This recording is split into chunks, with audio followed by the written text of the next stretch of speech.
Hello, kind and good people. Those were frightening times during the rule of the Roman Empire. Let everyone draw their own conclusions about the present and the past.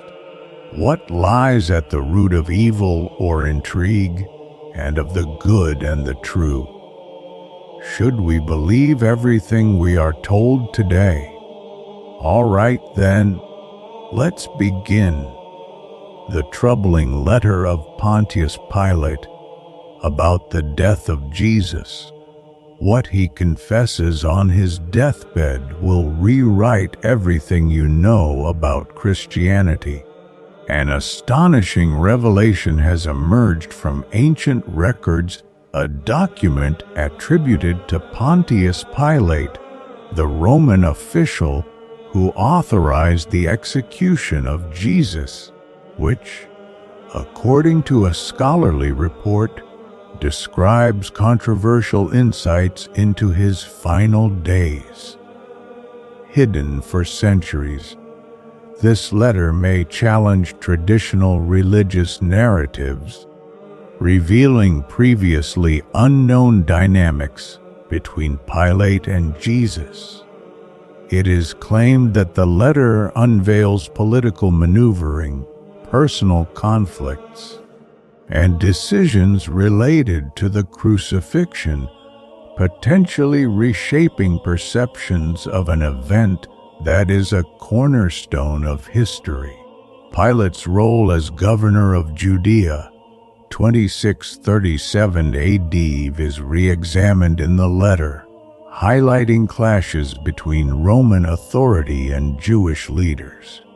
While biblical accounts describe him as hesitant to condemn Jesus, Ethiopian and Coptic texts suggest a certain reverence toward Pilate. The newly revealed correspondence complicates this image, portraying him as deeply troubled by Jesus' presence.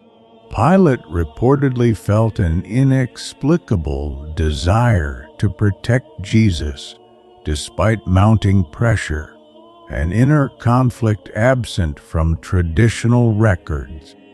The text recounts how Jewish authorities, led by the high priest Caiaphas, brought Jesus before Pilate after an unjust religious trial. The accusations of blasphemy and temple destruction are central, but Pilate claims he dismissed them as unfounded under Roman law.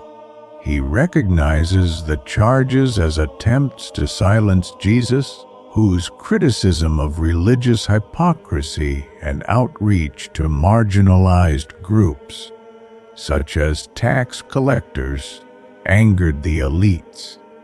Although he found no legal grounds for execution, Pilate faced escalating demands for Jesus' death. The letter reveals a lesser-known political alliance: Pilate's tactical cooperation with Herod Antipas, the ruler of Galilee. Upon learning of Jesus' Galilean origin, Pilate sends him to Herod, who seeks entertainment from the miracle worker. Jesus' refusal to perform or speak provokes Herod, leading to mockery and his return to Pilate. This exchange reportedly strengthens the fragile partnership between Herod and Pilate, while deepening Herod's resentment toward Jesus. Pilate's account revisits the Passover custom of pardoning a prisoner, offering to release either Barabbas, a rebel and violent man, or Jesus. He expects public support for Jesus. Instead, the crowds, incited by religious leaders, choose Barabbas.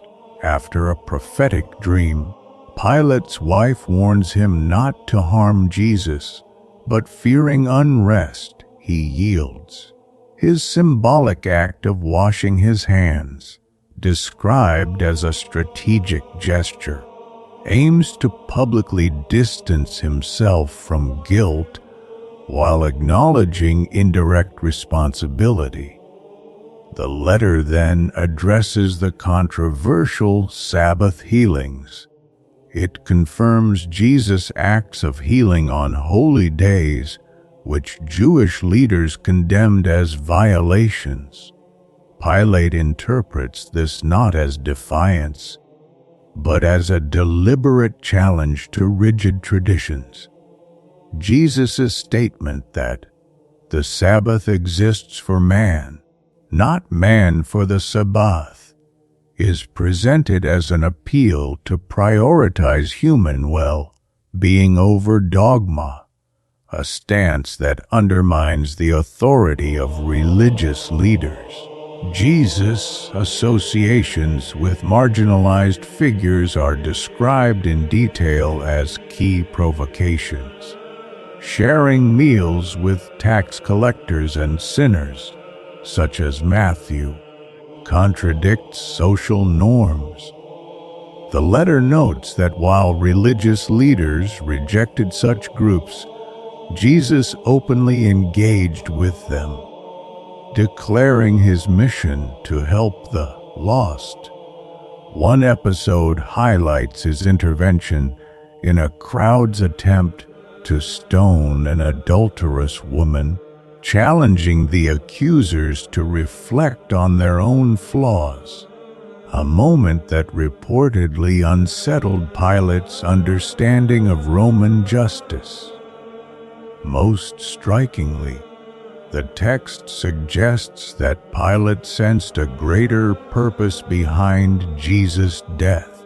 Although Jewish leaders accused Jesus of metaphorically threatening the destruction of the temple, Pilate claims he understood this as a reference to resurrection. He admits he saw no earthly threat in Jesus' kingdom not of this world, yet prioritized political stability over truth. His decision to execute Jesus is framed as a pragmatic choice that later haunted him. Debates about the authenticity of the letter are inevitable. If genuine, it complicates Pilate's legacy, portraying him not as a villain, but as an official torn between duty and conscience.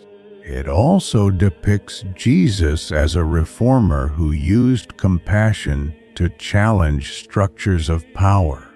Scholars may find the text's alignment with non-canonical traditions, where Pilate appears as a repentant figure, particularly compelling. Could this document redefine the origins of Christianity, or is it a forgery? After 2,000 years, Pilate's alleged account demands a re-examination of the most scrutinized trial in history. What implications might this have for faith and historical scholarship? The discovery calls for rigorous analysis and invites reflection on how power, fear, and belief shape humanity's pivotal moments.